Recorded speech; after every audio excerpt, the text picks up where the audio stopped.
हाँ जी, अब question number है 4। ठीक है, क्वेश्चन नंबर है 4, एक्सरसाइज नंबर है 8.1, question number 4।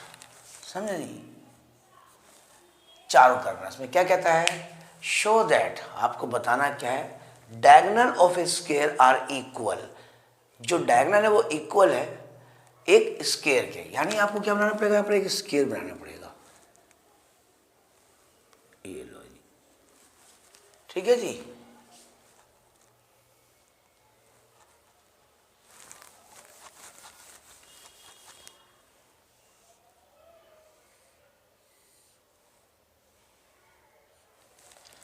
Diagonal of a square are equal, ये डायगोनल है, ये स्क्वायर है, ये ए बी सी और डी, और जो इसके डायगोनल है वो प्रूव करने है कि ए सी जो है वो इक्वल आना चाहिए किसके, बी डी के आना चाहिए। पहली बात तो ये कहता है। दूसरी बात ये कहता है कि पहले diagonal of a square are equal. चलो पहले यही प्रूव कर लेते हैं, जो गिवन है इतना है बस। गिवन में कोई इतना वो नहीं है, वो है कि A B C D is a square. अब स्क्वायर में क्या होता है, ऑल साइड्स आर इक्वल, सारी जो भुजाएं होती हैं वो बराबर होती हैं। दूसरा, चारों कोण जो होते हैं, ऑल एंगल्स आर 90 डिग्री, सब क्या होते हैं, राइट एंगल होते हैं। तो कहता है आपको डायगोनल प्रूव करना है, तो कहता है डायगोनल तो हाथ से प्रूव कर देंगे, कैसे करेंगे, तो इस तरह दिखाएंगे। मैं यहाँ स्टार्ट करता हूँ कि जी मेरे पास है ए बी सी, ये वाला कोण, यानी जो ये वाला हिस्सा है ना, ये ए, ये बी और ये सी, और इस वाले से करना चाहता हूं मैं। तो ये तो आपका बी था, ये आपका ए था, और ये डी हो गया। कुछ इस तरह उठाया गया है इसको। तो ए बी सी और बी ए डी में, ए बी सी एंड, ठीक है, triangle B A D. Okay जी। अब इसमें आप क्या करोगे, पहली बात तो उसकी साइड सारी बराबर होती हैं, यानी बी सी जो है वो किसके बराबर आएगी, ए डी की आएगी। जो याली साइड है, चारों साइड ही बराबर होती हैं, तो ये है इसके इक्वल है। ठीक है जी, क्यों है, लिख सकते हो साइड ऑफ स्क्वायर कर सकते हो, या लिख दो दिया है भाई साइड ऑफ स्क्वायर्स, या खाली लिख दो गिवन, बात खत्म। दूसरी बात, ए बी सी और B A D, A B C और बी ए डी क्या हुआ, चारों कोण उसके 90 के ही तो होते हैं, यानी अंदर वाले। तीसरी बात वो है common, A B equal to किसके आएगा, ए बी के आएगा। क्यों आएगा, कॉमन मतलब उभयनिष्ठ आएगा, कॉमन आएगा। तो इससे क्या जाएगा, तीन चीजें बराबर हो गई, तो ये हो गया ए बी सी कॉन्ग्रेंस सर्वांग सम से कह सकते हैं, B A D, A B C और बी ए डी, तो ये हो गया आपका साइड एंगल साइड से। अगर किसी को डाउट है सर ये कॉन्ग्रेंस का मतलब क्या होता है, जो आपको समझना है, जानना है, तो आप कमेंट्स कर दीजिए सर इसके। तो चैप्टर नंबर 7 को वीडियो बना के कर देंगे, कि अब सेकंड टर्म चल रहा है चक्कर से मैंने कहा चलो सेकंड टर्म बनाते हैं, अभी नई स्टार्ट की है इसलिए। तो अगर आपको लगता है कि मुझे इसकी क्लास चाहिए तो चैप्टर 7 का बना के आपको दे देंगे। ठीक है, ये हो गया। अब ये हो गया, अब जब ये हो ही गया है तो क्या होगा, इससे क्या मिलेगा हमको, डायगोनल मिलेंगे कि दोनों क्या है, इक्वल है। ए सी इक्वल किससे है, बी डी से, तो ये हो गया आपका बी डी। कैसे हुआ वो दिखाया देगा आपको, sir A C equal to B D है, वो कैसे हुआ, वो हुआ इस तरह से, congruence C P C T. और देखो ने यही कहा था diagonal of a square equal prove करने, तो ये प्रूव हो गया। यानी पहला काम तो आपका यहाँ हो गया कि भाई ये काम तो हो चुका है, पहली बात हो गई। ठीक है जी। अगर आपको इसमें कुछ और चाहिए जो बाद में काम आएगा, आप ये ले सकते हो, ये एंगल बाद में काम आ जाएगा। जैसे 1 और 2 लिख दो यहाँ पर, वो तो यहाँ आएगा ना, 1 और 2 काम आ जाएगा। अगर काम आया तो 1 इक्वल टू 2 के, ये भी ले लो सी पी सी टी, काम आया ठीक, वरना कोई बात नहीं। अब एक बात तो प्रूव हो गई कि डायगोनल तो प्रूव हो गए। अब कहता है जो उसके डायगोनल हैं वो आपस में बाइसेक्ट कर रहे हैं, इक्वल कर रहे हैं। कह रहा ठीक है जी, अभी इसको मिटो देते हैं। अब हमें क्या करना है, इनको प्रूव करना। कहता कोई बात नहीं, हम क्या करेंगे, ए ओ बी लेंगे और सी ओ डी लेंगे। इसमें ही तो हमें पता लग गया कि भैया ये वाला एंगल जो है, हाँ ये दोनों लेंगे आमने सामने के, ठीक है, बी ओ सी जो भी ले लो। हाँ जी, तो अब हम क्या करते हैं, यहाँ पर डायगोनल प्रूफ करेंगे। तो ये देखियो,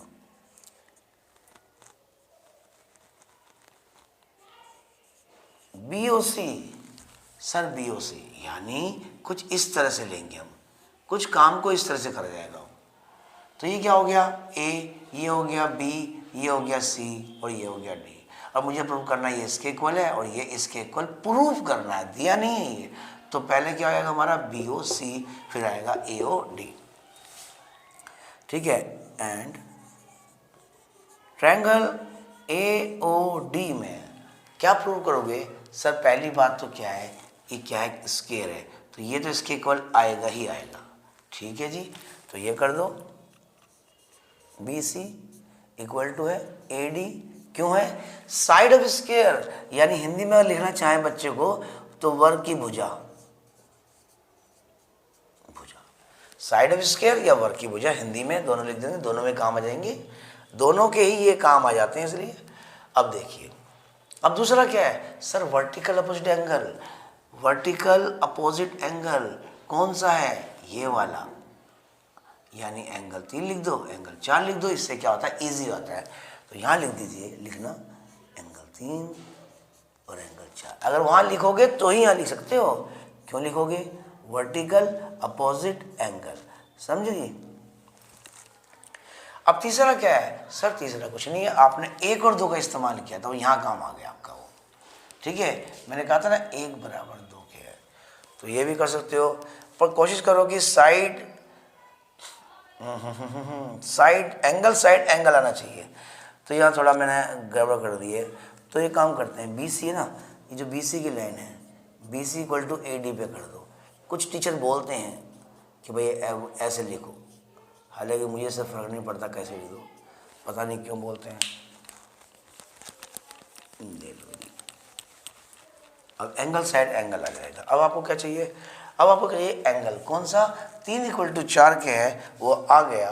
और क्या कहते हैं, जो हमने एंगल 1 और 2 लिया था, कहाँ लिया था, ये रहा, वो यहाँ लिख दो, यहाँ लिख दो, एंगल 1 इक्वल टू एंगल 2 के, कहाँ है जी, वो आप फ्रॉम देख सकते हो 1 में, 1 में हमने प्रूव कर रखा है। ठीक है जी, बात तो सही है। अब बात सही है तो हम क्या करेंगे, ये थोड़ा छोटा कर दूं ताकि थोड़ी जगह ज़्यादा बच जाए। तो कहता है इसका मतलब क्या हुआ, यही करता हूँ, बी ओ सी। अब ये पक्का हो गया कि बी ओ सी क्या है, कॉन्ग्रेंस, किससे है, सर्वांगसम, ए ओ डी से। सर ए ओ डी से सर्वांगसम है, कैसे है, एंगल साइड एंगल के नियम से। लो जी, अब ये बात हुई कि हाँ जी सर्वांगसम हो गया। इससे क्या हुआ, हम ले सकते हैं ये इसके इक्वल सी पी सी टी और ये इसके इक्वल सी पी सी टी। तो ये हो गया ए ओ इक्वल टू ओ सी और बी ओ इक्वल टू हो गया O D, A O O C B O O D हो गया, ठीक है। ए ओ, हालांकि यहाँ थोड़ी सी गलती हुई है मेरे से, ए O B O O D A ओ, ये गलत हो गया, उल्टा लगा दिया। मतलब क्या है, पहले ये आएगा बी ओ ओ डी, यहाँ पर आएगा बी ओ और यहाँ पर आएगा ओ डी, क्योंकि जो इस तरफ का एंगल वो ट्रायंगल है उसका इतना चाहिए और उधर वाला उधर आना चाहिए। सी ओ इक्वल टू हो गया ओ ए, कैसे हो गया ये आपका सी पी सी टी, ये दोनों सी पी सी टी से हो गए। अब इससे क्या हो गया, हम ये कह सकते हैं कि जो डायगोनल जो है,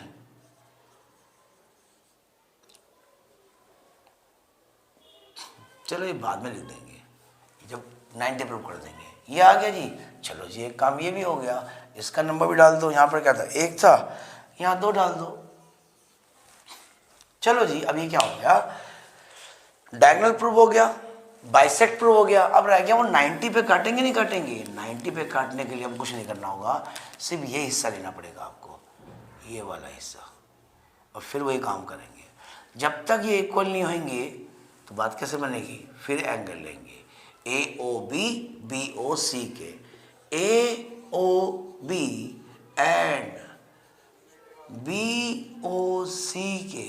सबसे पहली बात ए ओ किसके इक्वल है सर, ओ, ए ओ किसके इक्वल है, सी ओ के है, ठीक है जी। तो ये हो गया आपका सी ओ, कहाँ से सर, फ्रॉम टू, ये लो जी, बिल्कुल ठीक, यहाँ लिखा हुआ था, प्रूफ कर दिया तो आ गया।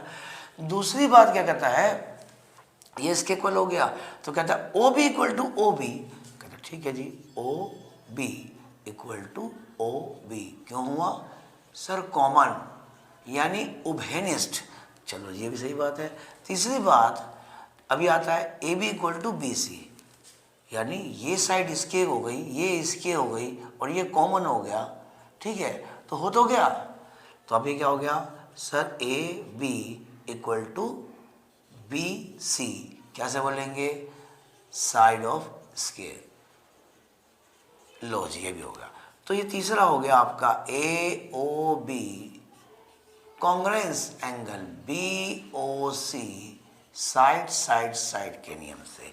अभी सब क्या मिलेगा, ये वाला एंगल दोनों बराबर है, ये वाले ए ओ बी बराबर बी ओ सी के। सर जो एंगल है ना ए ओ बी वो इक्वल है बी ओ सी के, सी पी सी टी, ये मिलेगा। इससे क्या होगा, क्योंकि ये दोनों जो एंगल आ रहे हैं ना, वो दोनों एंगल सीधी रेखा पे आ रहा है, जो कितने की होती है 180 की होती है, तो दोनों को जोड़ दीजिए, ए ओ बी और प्लस बी ओ सी कितने का हो गया 180 का। क्यों हो गया sir, linear pair, linear pair यानी रैखिक युग्म, रैखिक युग्म। अब क्योंकि ये दोनों क्या है, बराबर हैं, तो किसी एक को लिख दो पर डबल कर दो, ए ओ बी इक्वल टू कितने का हो गया 180 का, और यहाँ लिख दो ए ओ बी इक्वल टू हो गया 180 डिवाइड बाई 2। अब इसको कैंसिल कर दो तो क्या दिखाई देगा आपको 90 का, हो गया जी। नंबर क्या डाला था हमने यहाँ पर, जो हमने करा था 2, और यहाँ डाल दो 3, तो लिख सकते हो फ्रॉम 2 and 3, तो लिख सकते हो diagonals of scale bisect each other, bisect each other, या मान प्रूफ तो हो ही गया है, एट राइट एंगल लिख देना कि हाँ भाई 2 और 3 से प्रूव हो जाता है, या मत लिखो सीधे लिख दो प्रूव्ड, सवाल तो यही खत्म हो जाता बस ये, ठीक है। डायगोनल प्रूव कर दिए हमने, ये प्रूव कर दिए, ये लिखो या लिखो या मत लिखो, इतना ही बात प्रूव करनी होती है तो भी चल जाता है, बस बस कंफ्यूज नहीं होना, ठीक है। यहाँ क्या है, इस वाले हिस्से में क्या दिखाया गया सर, इस वाले हिस्से में हमें यहाँ तक दिखाया गया डायगोनल बराबर है। इस वाले हिस्से में क्या दिखाई दिया सर, इस हिस्से में दिखाई दिया हमको कि हाँ जी हमारे वो बराबर है, क्या नाम है